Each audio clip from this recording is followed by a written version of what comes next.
बिस्मिल्लाहिर्रहमानिर्रहीम। अस्सलाम वालेकुम नाज़रीन, मैं हूं सैयद अनवारुल हसन और आप देख रहे हैं प्रोग्राम सच के साथ live PTV news Islamabad studio से। नाज़रीन, वज़ीर-ए-आज़म इमरान खान की सरबराही में वफाकी काबीना का इजलास हुआ जिसमें मुल्क की सियासी, मुआशी और कोरोना वायरस की मजबूत सूरत हाल पर गौर व गौस किया गया। वज़ीर आज़म की जानिब से और पूरी काबीना की जानिब से जो चीनी कमीशन रिपोर्ट पर इस्लामाबाद हाई कोर्ट का फैसला, इसे खुशाइंद करार दिया गया और इस अज़म का इज़हार किया गया कि जिन्होंने भी इस सारे प्रोसेस में अवाम को लूटा है और मुनाफा कमाया है, उन सबको कानून के शिकंजे में लाया जाएगा और रिकवरी भी की जाएगी। वफाकी वज़ीर इत्तलात और नशरियात सेनेटर शिबली फराज साहब जब इस काबीना के इजलास की तफसीलात बता रहे थे तो उन्होंने कहा कि 3 माह के अंदर जो चीनी की कीमत के तयन का सिस्टम है, शफाफ सिस्टम, उसको काबिल अमल बनाया जाएगा। उन्होंने साथ में यह भी कहा कि वज़ीर आज़म ने मुल्क में आटे की कीमतों में इजाफे का नोटिस लिया और इससे मुतल्लिक मुतअद्दिद इक़दामात की मंजूरी दे दी, जिसमें सूबाई हुकूमतों से कहा गया है कि वो जो डिमांड एंड सप्लाई की चेन है उसको इंश्योर किया जाए। आपके इल्म में है कि इकोनॉमिक कोऑर्डिनेशन काउंसिल ने इस सिलसिले में गंदम की दरामद का भी फैसला किया है ताकि लोगों को जो महंगे दामों आटा मिल रहा है इसकी कीमत में कमी लाई जाए। एक सवाल पे शिबली फराज साहब का यह भी कहना था कि आज के काबीना के इजलास में फवाद चौधरी साहब जो वफाकी वजीर साइंस एंड टेक्नोलॉजी हैं, उन्होंने जो एक गैर मुल्की नशरियाती इदारे वॉइस ऑफ अमेरिका को इंटरव्यू दिया जिसमें उन्होंने काफ़ी इंकिशाफात किए और बहुत से इल्ज़ामात लगाए, उस पर भी बातचीत हुई और वज़ीर आज़म पाकिस्तान का ये कहना था कि इस वक्त पार्टी और हुकूमत को इत्तेहाद की ज़रूरत है और जो बातें हैं वो पार्टी के अंदर और मुतल्लिका फोरम पर की जाएं।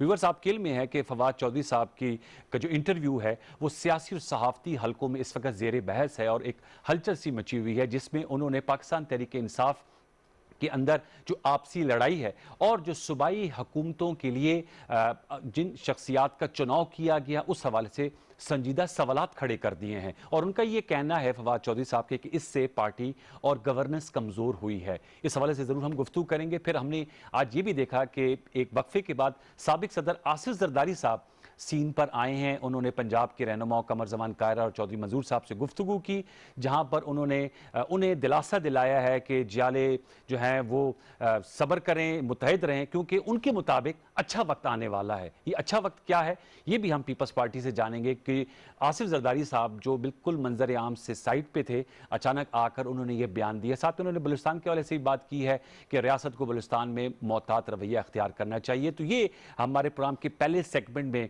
ये एक फैक्ट शीट है जिस पे हम गुफ्तगू करेंगे। हमें बहुत खुशी है कि हम स्टूडियोज में ज्वाइन किया है, सीजन पार्लियामेंटेरियन है, पाकिस्तान तहरीक इंसाफ से आपका ताल्लुक है, MNA है, डॉक्टर रोमेश कुमार साहब ने। आपका बहुत शुक्रिया डॉक्टर साहब कि आपने हमें वक्त दिया। और पीपल्स पार्टी की नुमाइंदगी करेंगी डॉक्टर शाजिया सोबिया साहिबा जो मेंबर कौमी असम्बली हैं और पाकिस्तान पीपल्स पार्टी से उनका ताल्लुक है, उनको भी हम वेलकम करेंगे। मैं रोमेश कुमार साहब बताइएगा, एक तो ज़ाहिर बात है आपकी हुकूमत के कहना है कि चाहे वो चीनी का रैकेट हो, चाहे वो आटे में जो लोग आटे की कीमतें जिन्होंने बढ़ाई हुई हैं, उन सब को जो है वो रैकेट भी तोड़े जाएंगे और आवाम के फ़ायदे के लिए कीमतों का तयन किया जाएगा। आज वैसे काबीना ने एक और भी अहम फैसला किया है कि जो पेट्रोल की क्वालिटी है यूरो 2 से उसे यूरो 5 पे मुंतकिल किया जाए, जो कि उससे क्वालिटी ऑफ पेट्रोल और डीजल भी बेहतर होगी। इसका भी जवाब दीजिएगा। और ये फवाद चौधरी साहब ने क्या इंकिशाफात और इल्ज़ामात लगा दिए, आप भी पार्टी के मरकजी रहनुमा है, क्या कहेंगे इस हवाले से? क्या वाक़तन कमजोर हुई है या ये फोरम नहीं था वॉइस ऑफ अमेरिका जिस पे उन्होंने अपने खदशात का इजहार किया? अनवर, पहले आता हूं मैं इस चीज़ के ऊपर चीनी और गंदम के हवाले से। जी देखिए, मैं समझता हूं कि या रेगुलेटरी सिस्टम होने नहीं चाहिए या रेगुलेटरी सिस्टम हो तो वो पायदार होने चाहिए। और मैं इस फेवर में नहीं हूं कि हुकूमत जो है वो इन चीज़ों की प्राइस को मेंटेन करे। आप हर चीज़ को ओपन, जैसे चावल है, काटन है, इंडस्ट्रीज, बिजनेस कम्युनिटी को ओपन छोड़ दें, लेकिन ट्रांसपेरेंसी हो। मगर आप उसके लिए रिसर्च आपकी हो, ठीक है, जो रिसर्च बताए कि आज ये बिजनेस के मुताबिक कि ये चीनी इतनी प्रोडक्शन हो रही है, इतनी कम हो रही है, इतनी ज़्यादा हो रही है। वहाँ पे गवर्नमेंट का एक इदारा ज़रूर हो, TCB टाइप, जो जब भी मार्केट के अंदर जिस वक्त जब समझे कि मार्केट में इस वक्त इंटरनेशनल मार्केट की प्राइस ज़्यादा है और लोकल प्राइस कम है, तो उस टाइम पे उस मार्केट को बैलेंस करने के लिए, जैसे स्टेट बैंक नहीं अपने एक रेगुलेटरी सिस्टम को जो है वो मेंटेन करता है, ऐसे फूड एंड सिक्योरिटी डिपार्टमेंट जो है वो उसको ज़रूर मेंटेन करे कि कहाँ पे ज़्यादा है नहीं है, मगर इस सब्सिडी के कल्चर से निकलना चाहिए, सब्सिडी के कल्चर से निकलना चाहिए। तो एक तो तरीक़ेकार उसका होना चाहिए। इस तरीके से अगर हम बिजनेसमैन का घेराव तंग करेंगे, चाहे वो तेल की जो इंडस्ट्री है, चाहे वो चीनी के हो, चाहे वो गंदम के हो, बिजनेसमैन आपको पता चलेगा, जैसे 6 महीने पहले मुझे पता था कि भाई गंदम जो है वो 50 रुपये होगी, अभी मैंने 3 महीने पहले बता दिया था कि गंदम दोबारा जो है आप 1400 रुपये में जो है वो इस तरीके से ले रहे हैं, मगर गंदम आज 1650 में भी नहीं मिलेगी। आज हमने गंदम की अगर पॉलिसी लाई कि गंदम कम है और हमने ओपन बिजनेसमैन को कहा है कि वो लाए, मगर बिजनेसमैन इतनी नहीं लाएगा, क्योंकि उनको पता है कि फिर बिजनेसमैन जो है वो फिर ट्रबल में आता है। तो ट्रबल में कौन बंदा बिजनेसमैन जो है वो काम करेगा? लोगों ने अपने पास गंदम जो है वो इकट्ठी करके रखी हुई है। तो हमें बिजनेसमैन के लिए भी हर वक्त डंडे की सियासत नहीं, हमें बिजनेसमैन के लिए भी फ्रेंडली माहौल बनाना चाहिए, इस्तेसाल ना हो आवाम का, कंज्यूमर का। मगर देखिए उसके लिए हमारी पॉलिसी होनी चाहिए, उसके लिए right decision at right time पे होना चाहिए।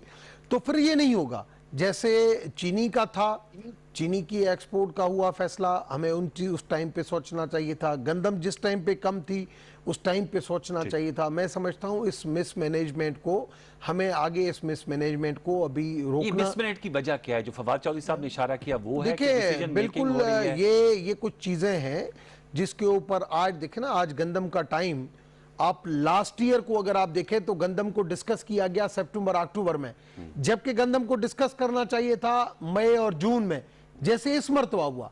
आपने इस वक्त गंदम का फैसला ले लिया है कि गंदम जो है वो इस मरतबा मुल्क में कम है। लास्ट ईयर अगर हम मई जून में ये फैसला होता तो फिर ये नौबत नहीं आती।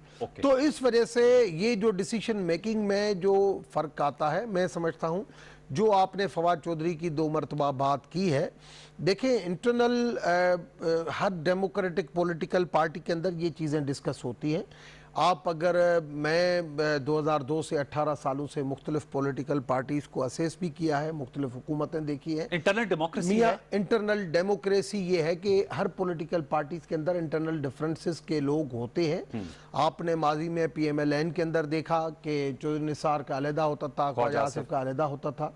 पीपुल्स पार्टी में चले जाए तो मोहतरमा की लॉबी अलहदा होती थी, आसिफ जरदारी साहब की लॉबी अलहदा होती थी, मगर डिसीशन जब मोहतरमा होती थी तो उसकी कमांड करती थी, जब जरदारी साहब आ गए तो उसकी कमांड करता था।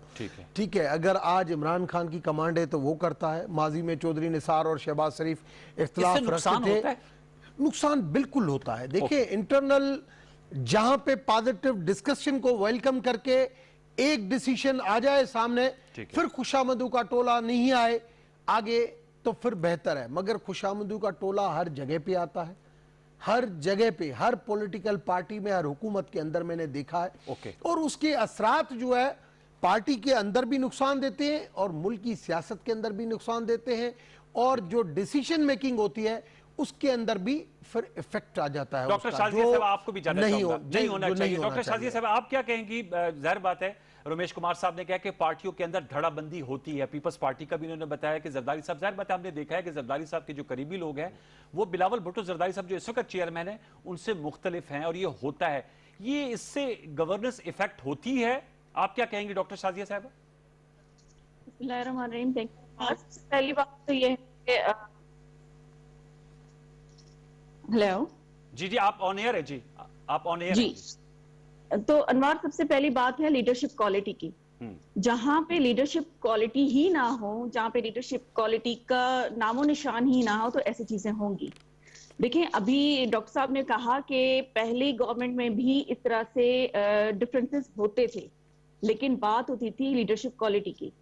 तो जब लीडर स्ट्रांग होता है तो फाइनल डिसीजन वही लेता है। तो जहां पे जिस चीज की कमी पेशी हो, तो ये अब सिलेक्टेड प्राइम मिनिस्टर हैं, स्क्रिप्ट इनको मिलता है और इनको वो ही करना होता है जो स्क्रिप्ट में लिखा हुआ है, तो वो उसी हिसाब से चलेंगे। अब बात आती है आसिफ अली जरदारी साहब की या बीबी की, तो बीबी शहीद जब थी तो भी सारे लोग अपना अपना ओपिनियन जरूर देते थे, लेकिन डिसीजन मेकर मोहतरमा ही होती थी। और फिर जब आसिफ अली जरदारी साहब थे प्रेसिडेंट, तो जाहिर सी बात है जब भी मीटिंग होती थी तो वहां पे पार्टी में डिफरेंसेस रहते थे, लेकिन वो बात की जाती थी जो अवाम के हक में बेहतर होती थी, जो क्या पाकिस्तान के हक में आसिफ बेहतर होती जरदारी थी। साहब के प्रेजेंस पे इख्तलाफी राय बवांगे दौल दी जा सकती है और उसकी पजीराई होती है या उसको डिस्करेज किया जाता है? देखिए, मैं समझती हूँ कि आसिफ अली जरदारी साहब एक बहुत सीनियर पॉलिटिशियन हैं और बहुत विजनरी लीडर हैं, तो मेरे ख्याल में उनकी किसी भी बात पे कोई इस तरह से इख्तलाफ ही नहीं करता। अगेंस्ट भी नहीं, इख्तलाफ तो मेरे ख्याल में वो बात ही ऐसी करते हैं कि जो सबके लिए अच्छी हो, जो अकले कुल तो पाकिस्तान कोई के लिए नहीं अच्छी होता हो, ना जो डॉक्टर अवाम के शाजिया साहब, फेवर ये में तो हो। आप मानेंगे तो आप वो खुद ऐसी बात डेमोक्रेट करते है। ही नहीं अकले है। कुल तो कोई होता ही नहीं, इख्तलाफी राय तो की जा सकती है ना। जी जी बिल्कुल। वो जब बात करते हैं तो देखें, उनके साथ जितने भी लोग होते हैं, जितने भी सीनियर पॉलिटिशियन या जितने भी हमारी पार्टी के लोग होते हैं, तो वो उस चीज के सही गलत हर चीज बताते हैं। अच्छा। लेकिन फिर जो फैसला आता है वो उन सारी चीजों का निचोड़ होता है। तो मेरे कहने का मतलब यही है कि डिफरेंसेस होंगे, हर पार्टी में होंगे, लेकिन लीडरशिप क्वालिटी का जो फुकदान है वो इस सिलेक्टेड गवर्नमेंट में आया है, जो हर कोई अपने रास्ते जा रहा है, किसी का कुछ पता नहीं है कि उनका रोड मैप क्या है, उनका विजन क्या है, क्योंकि ठीक। लीडर का जब विजन नहीं है तो फिर उनके फॉलोअर्स जो है वो तो फिर अपनी ही मर्जी करेंगे। रमेश कुमार साहब, वो कह रहे हैं लीडर जो है ना, वो at the end of the day leader matters. और आपकी हुकूमत के हवाले से जो वो कह रही हैं, उनकी ये राय इस पे आप क्या, आपकी कुलीग हैं नेशनल असेंबली में? देखिए, मैं बहुत ही तमीज़ के साथ मैं समझता हूँ हर पॉलिटिकल पार्टी का लीडर, चाहे आसिफ जरदारी साहब हो, चाहे मियाँ नवाज शरीफ साहब हो, चाहे इमरान खान साहब हो, चाहे मौलाना फजल रहमान हो, जो भी इस लेवल पे पहुंचता है, उनके पीछे फॉलोअर्स होते हैं, वो पार्टी का हेड बनता है, उसकी काबिलियत होती है, उसकी करिस्मेटिक पर्सनालिटी होती है, तब वो वहाँ पे पहुंचता है। हर बंदे का अपना एक तरीक़ेकार होता है। अब सियासत के अंदर आसिफ जरदारी साहब है या चौधरी शुजात है या मौलाना फजल रहमान है, ये सियासत जो है ना दो किस्म की है। एक सियासत है इबादत खिदमत और दूसरी सियासत है अदाकारी और चालबाज। तो ये इनको किस कैटेगरी में डाल रहे हैं आप जरदारी जो साहब जो को? पाकिस्तान में जो सियासत है उसकी चाबी जो है वो, उसमें कोई शक नहीं है कि आसिफ जरदारी की सियासत, चौधरी शुजात की सियासत, मौलाना फजल रहमान की मनी हुई सियासत है जो पाकिस्तान के अंदर चलती है। मगर सियासत जो है हकीकत में ये नहीं है। सियासत लफ्ज की माना है इबादत, सियासत लफ्ज की माना है खिदमत, ठीक है। सियासत लफ्ज की माना है एहसास, ठीक है, सियासत लफ्ज वो की ठीक है। माना है अब ये अदब मुझे बताएं, आदाब। आप तो वो ये आज अच्छा- पाकिस्तान में इस चीजों की बहुत कमी है। लेकिन मेरी आज स्पीच थी, नहीं, मैं इसमें बजट सवाल भी स्पीच, करता हाँ। बजट स्पीच पे। लेकिन देखिए, आप लोग जिस तब्दीली के नाम पर आप लोगों को वोट पड़ा और लोगों ने कहा कि पीपल्स पार्टी और नू लीग ने जो काम किया उससे वो मुतमईन नहीं है, और आपका एक रिफॉर्म एजेंडा है, क्या आप लोग अपनी इस 21-22 माह की हुकूमत में उस रिफॉर्म एजेंडे पर अमल दरामद करने में कामयाब हो पा रहे हैं? इससे सवाल और ये है। मैं समझता हूं कि उसके हवाले से मैंने आज भी ये बात की है कि लोगों ने हमें मायूस किया, हमने लोगों को मायूस किया। लोगों ने कैसे मायूस किया? लोगों के साथ भी बहुत ज़्यादा एक एक्सपेक्टेशन थी। आदमी प्लानिंग करता है ना, प्राइम मिनिस्टर साहब की, खान साहब की जो एक प्लानिंग थी कि मैं एक ईमानदार, मेरी कोई पर्सनालिटी के ऊपर, मेरी ईमानदारी के ऊपर किसी को शक है तो मैं हाजिर हूँ। और आज भी कसम भी उठा लेगा कोई भी कि खान साहब में ये चीज़ नहीं होगी, करप्शन नहीं होगी। तो खान साहब को यकीन था कि ओवरसीज वो भी पैसे मुल्क के अंदर देंगे। खान साहब को ये था कि बिजनेस कम्युनिटी जहां पे भी मैं सख्ती करूंगा वो भी मेरे साथ कोऑपरेट करेगी। तो बिजनेस कम्युनिटी का भी वो कोऑपरेशन उस लेवल पे नहीं रहा, ठीक है।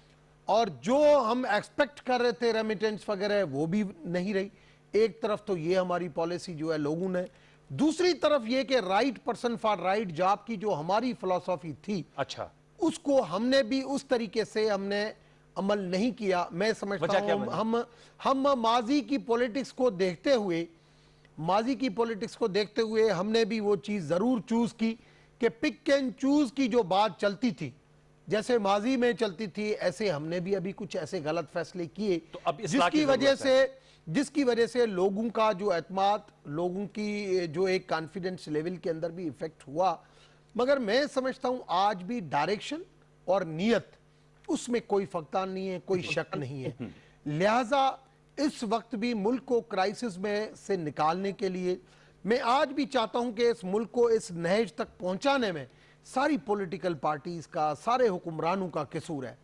आए, आज भी मैंने अपनी बजट स्पीच के अंदर बात की कि खुदारा रहम करें, ये मेरी अरदास है आप सबसे कि आप जिन जिन मुल्क हुकूमतें गुजरी हैं उन लोगों ने, आप मुझे ये बताएं कि माजी में शायद खाकान अब्बासी की हुकूमत थी, मुफ्ता इस्माइल कहता था कि नहीं, एनएफसी रिव्यू होना चाहिए, पाकिस्तान स्टील मिल प्राइवेटाइज होनी चाहिए, पीआईए प्राइवेटाइज होना चाहिए, मगर आज उन चीज़ों की हम मुखालफत करते हैं। आज आप बलोचिस्तान की सियासत के ऊपर मुझे बताएं कि अख्तर मेंगल साहब ने जो अभी बात कर रहे हैं बलोचिस्तान के हवाले से, माजी में अगर मुशर्रफ की हुकूमत थी, जाम साहब थे, उसके बाद पीपुल्स पार्टी की हुकूमत थी, नवाब साहब थे, उसके बाद अगर नून लीग की हुकूमत आई तो अपना वो थे मालिक साहब थे।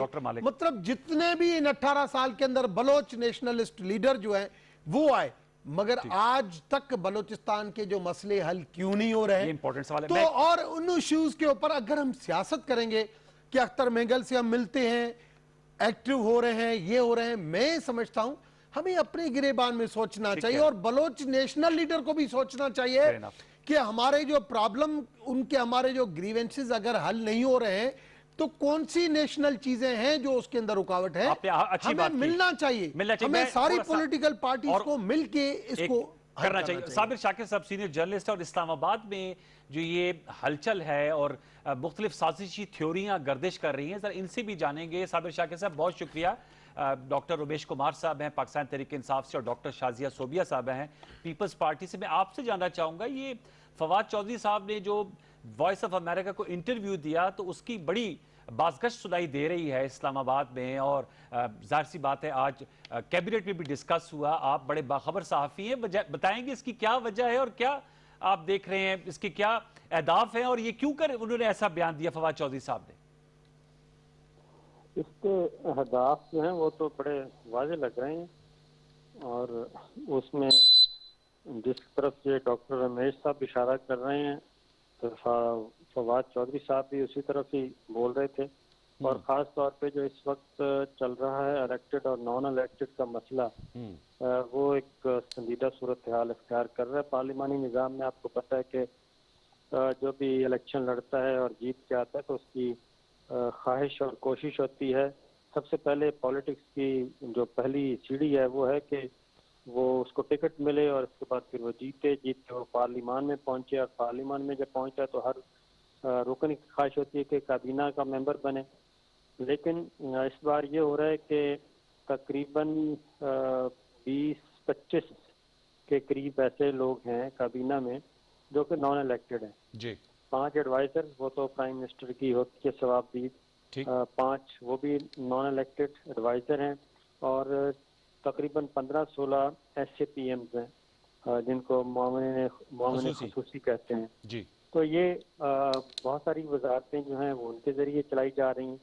तो एक तो ये इशू, और दूसरा इसी वजह से फिर पार्लिमान और वज़ीर आज़म इमरान खान के दरमियान फासले हैं, क्योंकि जो इलेक्टेड मिनिस्टर होते हैं, काबीना के रुकन होते हैं जी, वो पार्लियामान में भी जवाब दे होते हैं, और फिर उसके बाद वो प्राइम मिनिस्टर। साबिर, आपको याद होगा प्राइम मिनिस्टर साहब से एक इंटरेक्शन हुई थी, उनसे सवाल भी किया गया था तो उन्होंने कहा ये वज़ीर आज़म की सवाबदीद है अपनी टीम बनाना। उन्होंने अमरीकी निज़ाम का भी हवाला दिया था कि सदर ट्रंप जीत कर आए हैं, टीम उन्होंने अपनी मर्जी से बनाई है, ये तो प्राइम मिनिस्टर की सवाबदीद है कि वो उन्होंने तो अपने ऑब्जेक्टिव्स को पूरा करना है, right man for the right job जो है उसके लिए, चाहे वो इलेक्टेड हो या वो उनके अपनी कोर टीम का हिस्सा हो, नॉन इलेक्टेड हो। उन्होंने तो ये जवाब दिया था, आपको याद होगा। देखो वो खान साहब की अपनी बात ठीक है, वो उनकी एक सोच है, लेकिन अमेरिका का निज़ाम है जी सदारती, और वहाँ का एक है कि प्रेसिडेंट आता है तो अपने साथ 4-4.5 हज़ार लोगों को एक टीम लेके आता है। हमारे यहाँ पार्लिमानी निज़ाम है, और पार्लिमानी निज़ाम पार्लियामेंट के इर्द गिर्द ही घूमता है, और खान साहब यानी कि प्राइम मिनिस्टर जो है वो पार्लियामान से अपनी कुव्वत हासिल करता है। तो जब पार्लियामान से उनका राब्ता मुनक़ते हो जाएगा और पार्लियामान में जो जवाब देने होते हैं इन वजारतों के, वो इलेक्टेड लोग देते हैं, यानी अपोजिशन के सख्त तरीन सवालों का जवाब जो है वो मुंतखब लोग वो पार्लिमानी सेक्रेटरीज हैं जिनके पास कोई इख्तियार नहीं होता, इनकी वजाहतें वो कर रहे होते हैं। फॉर एग्जांपल रजाक दाऊद साहब हैं जी, ठीक है। नदीम बाबर हैं। तो अब ये मुझे बाबर बताएं कि आपकी नजर में कोई खबर दें कि ये क्या खिचड़ी क्या पक रही है। ये आप समझते हैं कि वन ऑफ फवाद चौधरी साहब खबरों में रहते हैं, इस तरह का इन्होंने इंटरव्यू दिया जिसमें उन्होंने कहा कि जो सूबाई हुकूमतें हैं वो भी ऐसे कमज़ोर अफराद को दे दी गई और परफॉर्मेंस इफेक्ट हो रही है, और जो है वो प्राइम मिनिस्टर साहब की नीयत पे उन्हें शक नहीं, बहुत बड़े लीडर हैं लेकिन उनकी टीम कमज़ोर है। नहीं, मेरा ख्याल है कि ये इतनी सिंपल बात नहीं है। अच्छा आप शुरू हो जाएं अख्तर मैंगल साहब से। अच्छा अख्तर मैंगल साहब के बाद फिर शाहजैन बुगटी जमहूरी वतन पार्टी, वो आ गए। उसके बाद कल कौमी असम्बली के इजलास में पीटीआई के ही एमएनए है राजा रियाज, उनको बोलने नहीं दिया गया, वो भी इसी बात पर रोना रो रहे थे। तो एक तवातुर के साथ फिर कुछ अर्सा पहले आप ख्वाजा आसिफ साहब की गुफ्तगू सुन लें, कौमी असम्बली में उन्होंने की। अच्छा उन्होंने कहा कि वजीर आज़म इमरान खान के खिलाफ वो साजिशें हो रही हैं जो हम जानते हैं वो नहीं जानते, और उनके खिलाफ। और आज काबीना में भी इसका जिक्र हुआ बताया जा रहा है। जी, आज काबीना में भी, बिल्कुल काबीना में भी हुआ, लेकिन हैरत अंगेज तौर पे आज के काबीना के इजलास में असद उमर साहब ने इसकी वजाहत मांगी फवाद चौधरी साहब से, तो उससे पहले फैसल वोडा बोल पड़े। उन्होंने कहा जी हम किसी को जवाब देने हैं, किसी वजीर को, हम सिर्फ जवाब दें प्राइम मिनिस्टर को। फिर उन्होंने प्राइम मिनिस्टर से कहा कि आपके खिलाफ साजिशें हो रही हैं, ये यहाँ पे लोग वजीर आजम बनने के चक्करों में हैं और हम ऐसा होने नहीं देंगे। और उन्होंने कहा कि हमारे पास इतनी इंफॉर्मेशन है। प्राइम मिनिस्टर से पूछा कि आपके पास पता नहीं है कि नहीं, उन्होंने कहा मेरे पास भी हैं, लेकिन उन्होंने वो कुरान मजीद की आयत का तर्जुमा पढ़ा कि इज्जत और ज़िरत अल्लाह ताला के इख्तियार में है, ठीक, और मैं इंशाल्लाह इसको ठीक कर लूंगा। ठीक कर लेंगे। ये जरदारी साहब की भी एंट्री है, डॉक्टर शाजिया साहबा भी, जरदारी साहब काफी अरसे बाद उन्होंने एंट्री दिखाई है, आप उसको कुछ अहमियत दे रहे हैं? और वो कह रहे हैं कि जरा जो आप हैं वो जयालों से कहा है कि अच्छा वक्त आने वाला है। ये अच्छे वक्त से क्या मुराद है जरदारी साहब की? अनवर आप मुझसे पूछ रहे हैं? साबिर साहब से फिर शाजिया साहबा इसका जवाब आप भी दे दीजिएगा। जी, मुझसे वो बात वही है अनवार के अख्तर मैंगल साहब के बाद ये सारे एक्टिव हुए हैं ना, मौलाना फजलुर रहमान साहब एक्टिव हो गए। ओके, लेकिन मैं समझता हूँ कि ये तब तक नहीं होगा। अख्तर मैंगल साहब जाहिर है 4 जमातों के सहारे पीटीआई की गवर्नमेंट है। एक अख्तर मैंगल साहब हैं, दूसरी पाकिस्तान मुस्लिम लीग काफ है, तीसरी एमक्यूएम है, चौथी जीडीए है। तो और एक बलूचिस्तान अवामी पार्टी भी है ना?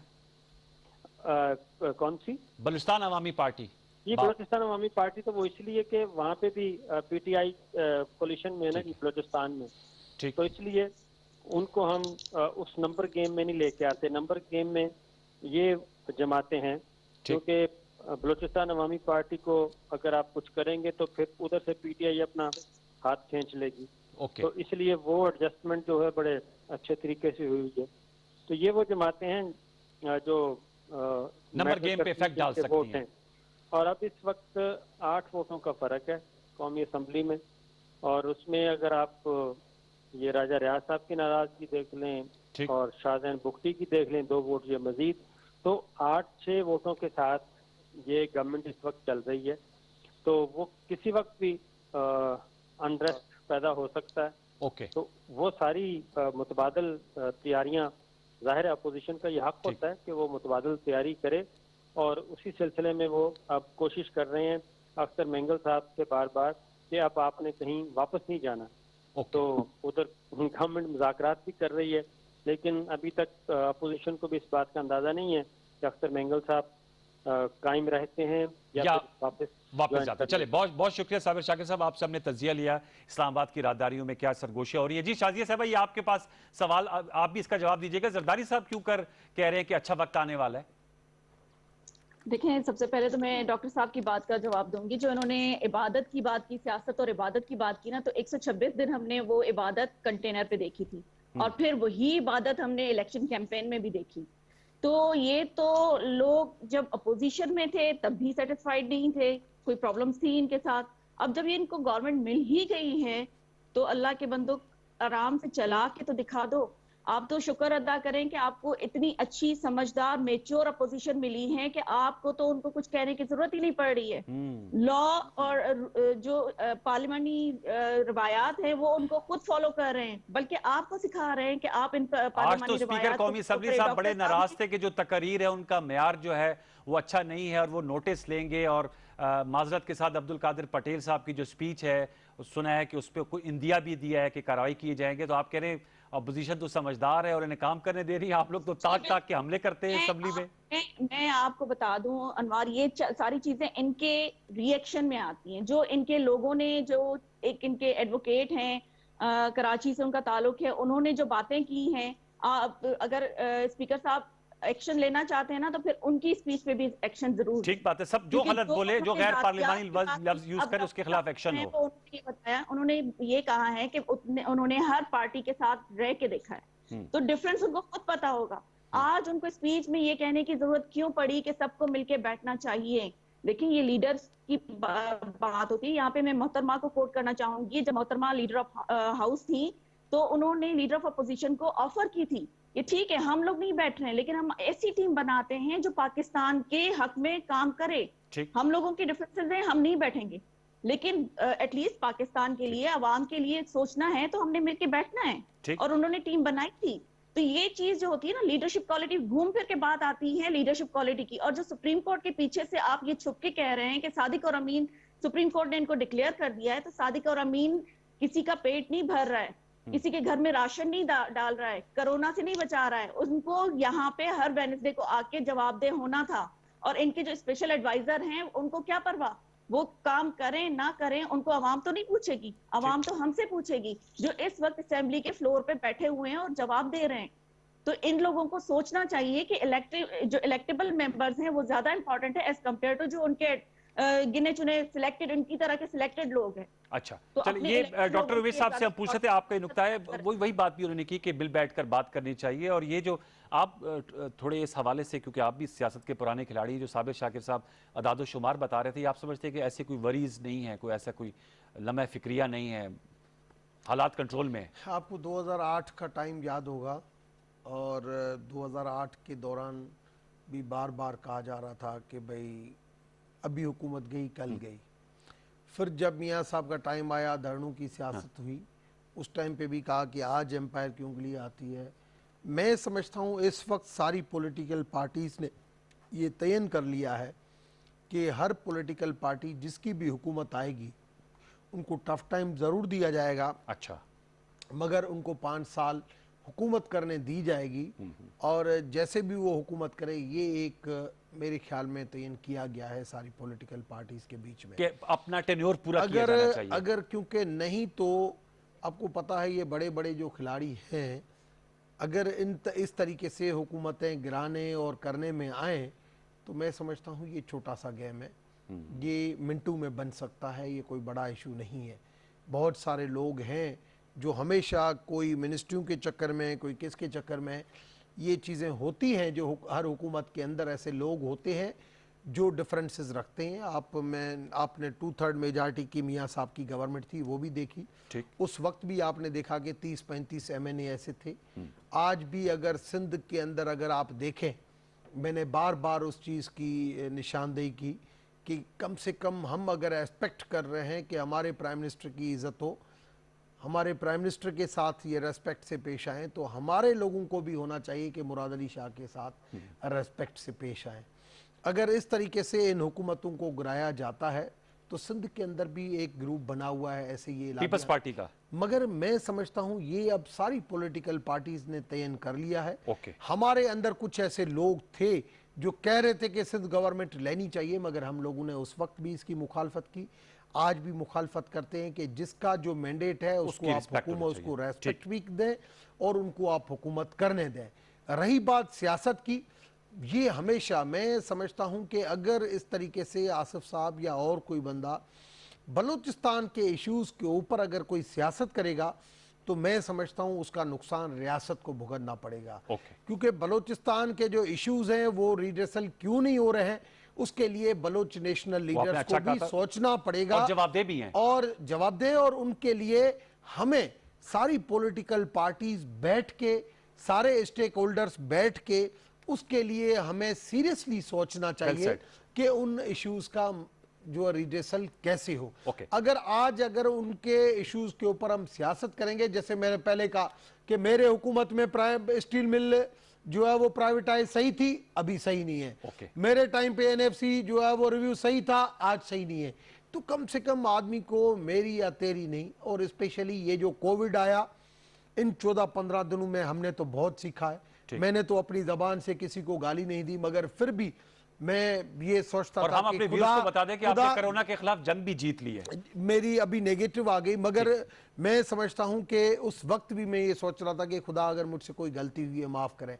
ये जो 99 के बाद आज सूरज ग्रहण होना, फिर 5 जुलाई को चांद ग्रहण होना, ये हमारे लिए है। एस्ट्रोलॉजी कहती है कि आप इन चीजों के अंदर आप अपनी रोजमर्रा की जिंदगी को तब्दील करें इसी राइट डायरेक्शन के ऊपर। मुस्बत तब्दीली होनी चाहिए। आपका बहुत शुक्रिया डॉक्टर उमेश कुमार साहब, विश यू परफेक्ट रिकवरी। आपका बहुत शुक्रिया डॉक्टर शाजिया सोबा साहब, आपका बहुत शुक्रिया। और साबिर शाकिर ने हमें ज्वाइन किया। व्यूअर्स, ये हमने आपको एक ओवरऑल एक पिक्चर प्रेजेंट की कि इस वक्त की सियासत की डायरेक्शन क्या है। अच्छी गुफ्तगू हुई है कि असूलों की सियासत हो और एक दूसरे के मैंडेट का एहतराम करें और डिलीवरी की सियासत हो। एक छोटा सा वक्फा लेंगे, वक्फे के बाद आएंगे। तो आज आलमी दिन मनाया जा रहा है बेवाओं का। आपके इल्म में है कि बिलखसूस वो बेवाएं जो कॉन्फ्लिक्ट जोन में होती हैं, उन्हें किन मुश्किलात और मसाइब का शिकार होना पड़ता है। आज के दिन यानी कि 23 जून को आलमी सतह पर यह मनाया जाता है। यूएन का डिक्लेयर्ड आलमी दिन है। इस पर हमने एक खसूसी रिपोर्ट भी तैयार की है। इस हवाले से हम मिशाल मलिक साहबा से खसूसी गुफ्तगू भी करेंगे, लेकिन छोटा सा वक्फा लेंगे, उसके बाद लौट के आएंगे। प्रोग्राम सच के साथ रहिए। Take a break.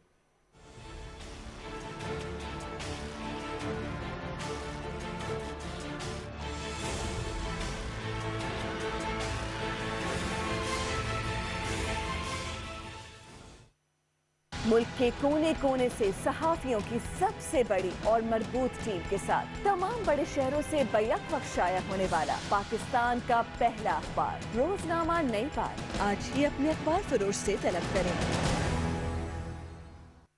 Senior सहाफी Zahid Farooq Malik की ज़ेरे इदारत जुड़वा शहरों से शाया होने वाला पहला मुकम्मल मकामी अखबार रोजनामा मेट्रो आज, जिसमें मकामी खबरों के अलावा शामिल होती हैं तमाम कौमी और बैन अवी खबरें। दौरा जदीद के तकाज़ों के मुताबिक अब तमाम social media tools Facebook, YouTube और ट्विटर पर भी दस्तियाब है। आज ही अपने हॉकर से अपनी कॉपी बुक करवाएं या विजिट करें www.metrowatch.com.pk। Prime ministers corona relief fund में अतिया जमा कराना बहुत आसान है। www.pmcrf.covid.gov.pk पे विजिट करें। डोनेशन का तरीका चुनें। अगर आप डेबिट या क्रेडिट कार्ड इस्तेमाल कर रहे हैं तो रकम और ऑर्गेनाइजेशन का नाम डालें। एसएमएस के जरिए डोनेशन के लिए 6677 पर एसएमएस भेजें। ऑनलाइन बैंक ट्रांसफर चुनने पर आपको prime ministers corona relief fund की अकाउंट डिटेल्स दी जाएंगी। जैज कैश के जरिए अतियात जमा करवाने हो तो jazz cash app, USSD code या जैज की वेबसाइट का इंतखाब करें। आप इजी पैसा का भी इस्तेमाल कर सकते हैं। तो आगे आएं और prime ministers corona relief fund के जरिए पाकिस्तान के लिए कुछ मिलकर करें।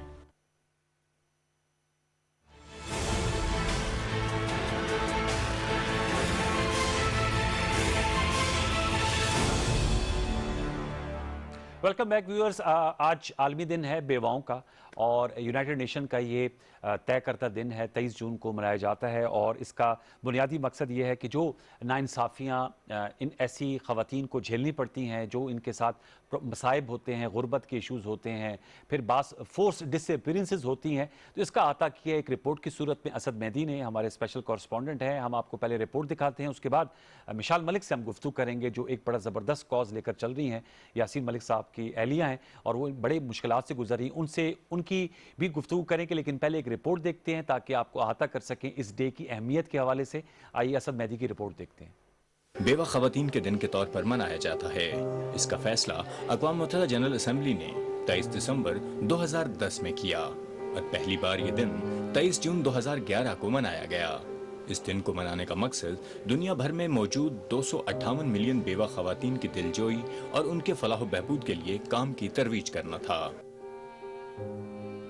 शरीके हयात खो जाने का गम और जिंदगी में अकेले मंजिल अबूर करने का हौसला ही बेवा खवातीन का रखते सफर बनता है।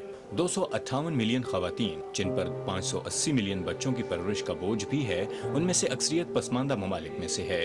अक़वाम मुत्तहिदा के आदाद के मुताबिक तरक्की पजीर ममालिक में हर 10 में से एक खातून कसम पुरसी की जिंदगी गुजारती है। कोरोना वायरस की वबा के बाद से हालात मजीद संगीन हो सकते हैं।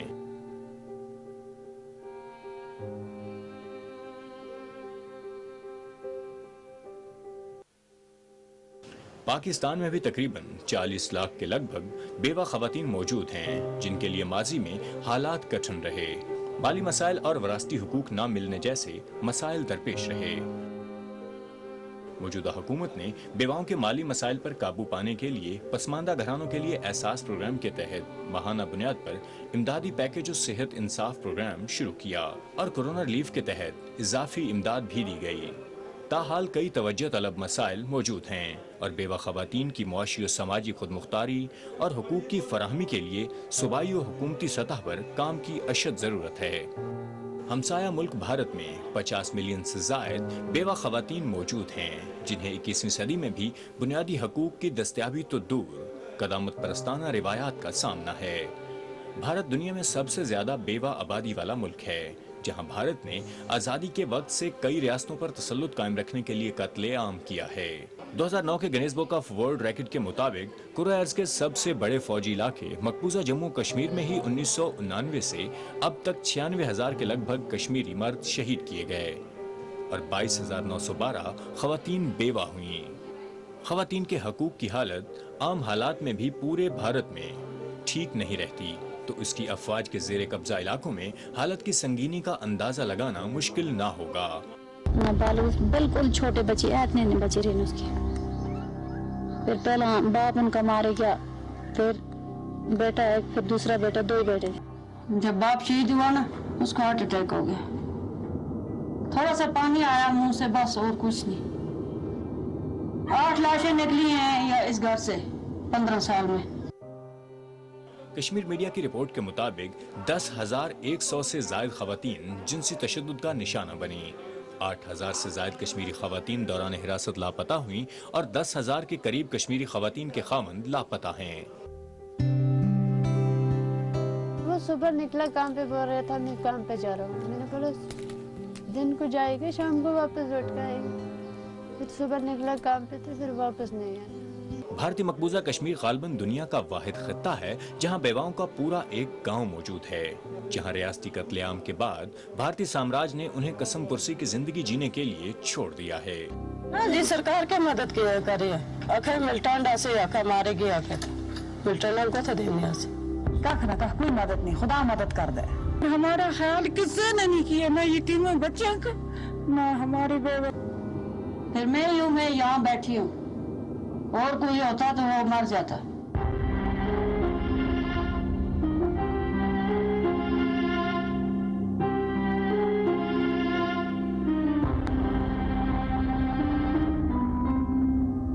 बेवाओं के मुआशी और कानूनी मसाइल के साथ साथ मकबूजा जम्मू कश्मीर को आधी बेवाओं की सरजमीन भी कहा जाता है, जिनके शोहर दहाइयों से लापता हैं और काबिज रियासती फौज उनको बेहाल छोड़ देती है।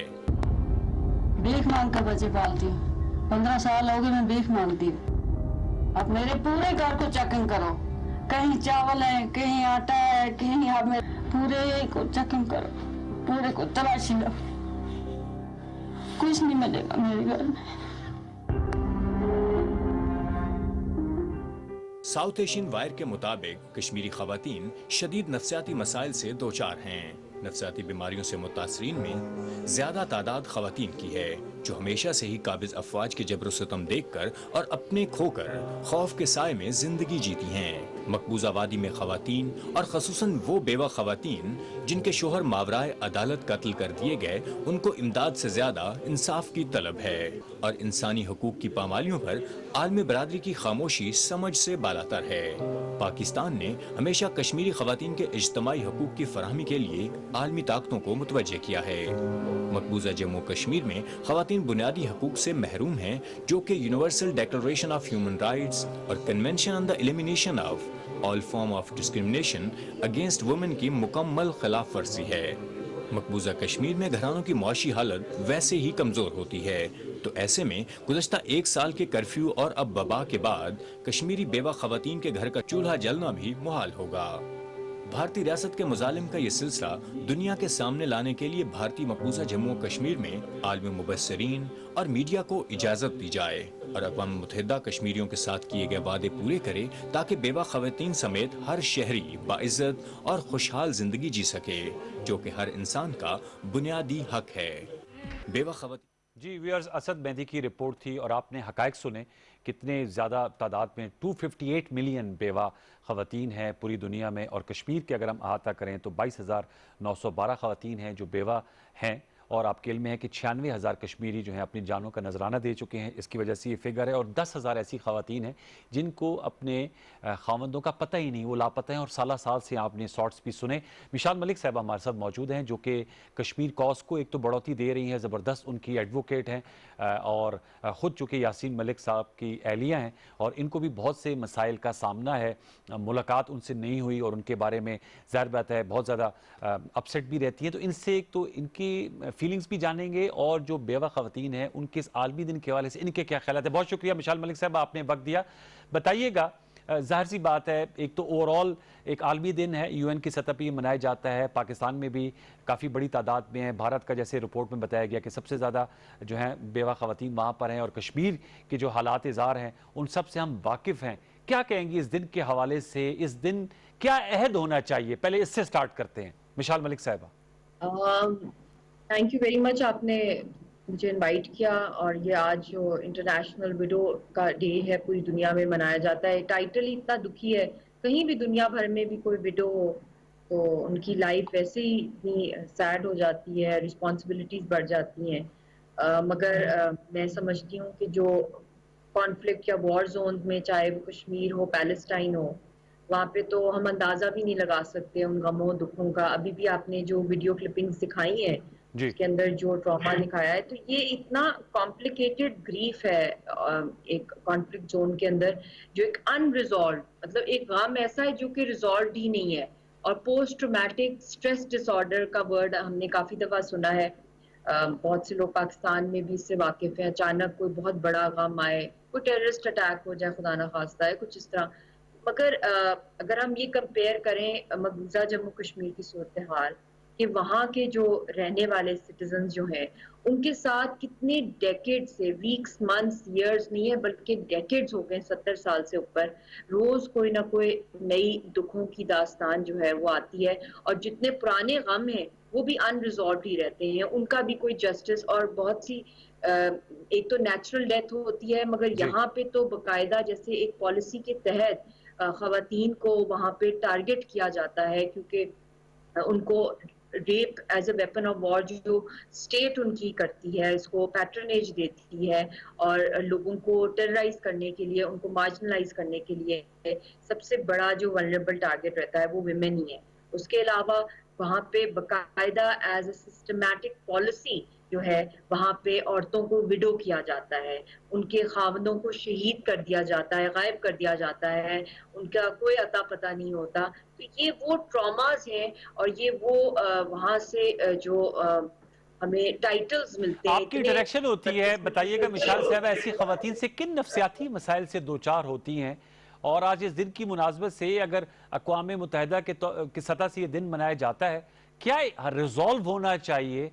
इस हवाले से भी बताइए, एक तो उनके क्या नफ्साती मसाइल होते हैं और हमारा अज़म क्या होना चाहिए as a member secretary of UN charter, क्या रिजॉल्व होना चाहिए? बिल्कुल बिल्कुल, यूएन रेजोल्यूशंस में तो ये बहुत स्ट्रेस किया हुआ है कि जो सेक्सुअल वायलेंस है, क्राइम्स जो हैं जो लोगों के साथ किए जाते हैं, स्पेशली विमेन के साथ, और ये सारे क्राइम्स जो हैं अगेंस्ट ह्यूमैनिटी हैं।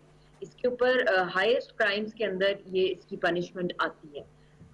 यहाँ पे आप 2 डेकेड्स अगर देख लें आप कश्मीर के, तो उसमें न्यूमरस ऐसे बहुत फेमस रेप केसेस हैं जिसके अंदर हंदवारा के 2 दफा वहाँ पे बहुत ज्यादा खवातीन को किया गया, फिर शोपियां के अंदर 2009 के अंदर, फिर इस तरह बहुत ही फेमस है कुनान पौशपुरा रेप केस जो 1991 में, जो जिसका आपने भी जिक्र किया, जो वहाँ पे पूरे गांव को जो है वहाँ की खवातीन जो थी उनको, बुजुर्ग खवातीन को और बच्चियों को भी जो उनके साथ ज्यादती का निशाना बनाया गया और जो मर्द हज़रात थे उनको वहाँ से रात को इंडियन फोर्सेस ले गई वहां से, उनको अरेस्ट करके उनको दूसरे गांव में उनके ऊपर टॉर्चर किया गया। तो ये जो स्टेट फोर्सेस जो ये इसको यूज कर रही हैं as a source of power, कि अपनी जो झोंस है वो अपनी जो पावर को एक्सरसाइज करने के लिए, तो इसके नेचुरली साइकोलॉजिकल इम्पैक्ट्स इनॉर्मस हैं वहाँ की खवातीन पे, और फिजिकल इम्पैक्ट्स भी। क्योंकि देखिए, एक औरत एक कॉन्फ्लिक्ट या एक वॉर जोन के अंदर जब एक विडो हो जाए,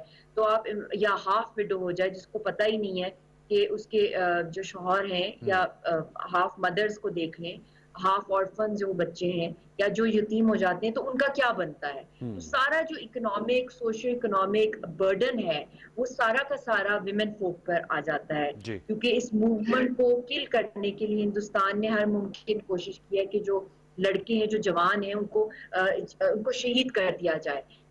तो उसके अंदर औरतों पे इतना ज्यादा उन पे प्रेशर है, एक तो दुखों का भी है, मगर उसके साथ साथ जो वो अपनी सेहत उनकी कितनी डाउन हो जाती है, और कोई हेल्थ केयर फैसिलिटीज नहीं है। फिर बहुत सी खवातीन जो हैं उनको हेल्थ इश्यूज, उनके फर्टिलिटी के भी हो जाते हैं, उनके साथ जो सेक्सुअल अब्यूज किया जाता है उसके खिलाफ वो रिपोर्ट नहीं कर सकती, जिस ट्रॉमा से वो ट्रॉमा अटैक जो उनके ऊपर होते हैं। मैंने बहुत सी वहाँ पे देखी हैं, ये मेरे सामने जब मैं आपसे बात कर रही हूँ, बहुत सी खवातीन हैं जिनके चेहरे मेरे सामने आ रहे हैं, बहुत ही यंग या बहुत ही बुजुर्ग, जिनके चेहरे बता रहे हैं कि वो बोलती नहीं है मगर वो बता रहे हैं, और वो इस गम के अंदर, इस मेलंकोली के अंदर नज़में लिखती हैं, गाने गाती हैं अपने जो गायब हो गए, बिछड़ गए जो उनके लव्ड वंस। क्योंकि देखिए, जब कोई शहीद हो जाए या फौत हो जाए, उसकी डेड बॉडी अगर नजर आ जाए, उसको दफना दिया जाए, तो फिर भी कुछ ना कुछ एक सुकून होता है कि आपने एटलीस्ट अपने लव्ड वंस के मॉर्टल रिमेन्स को देख लिया है। मगर यहाँ तो वो भी नहीं बताइएगा मिसाल साहब, चूंकि आपने बड़ी अच्छे इस हवाले से मंजर कशी की है, कौन सी अनमार्क्ड ग्रेव्स। जी, ये मुझे बताइएगा कि आज ये दिन है, इस हवाले से जाहिर बात है कोरोना वायरस है और उसकी वजह से सोशल डिस्टेंसिंग है और लोग जो है अपने घरों तक महदूद हैं, कोई ऐसा तरीक़ाकार हुआ जिसमें इस दिन को मनाया गया? आप भी ह्यूमन राइट एक्टिविस्ट हैं, वुमेन एक्टिविस्ट हैं, कोई ऐसा आज के दिन कोई इस हवाले से, चाहे वो थ्रू वर्चुअल ही हो, कोई इजलास हुआ या कोई बात हुई, कुछ इस हवाले से कोई एक्टिविटी, या ये खामोशी से ही गुजर गया? नहीं, खामोशी तो आपको पता है हो ही नहीं सकती।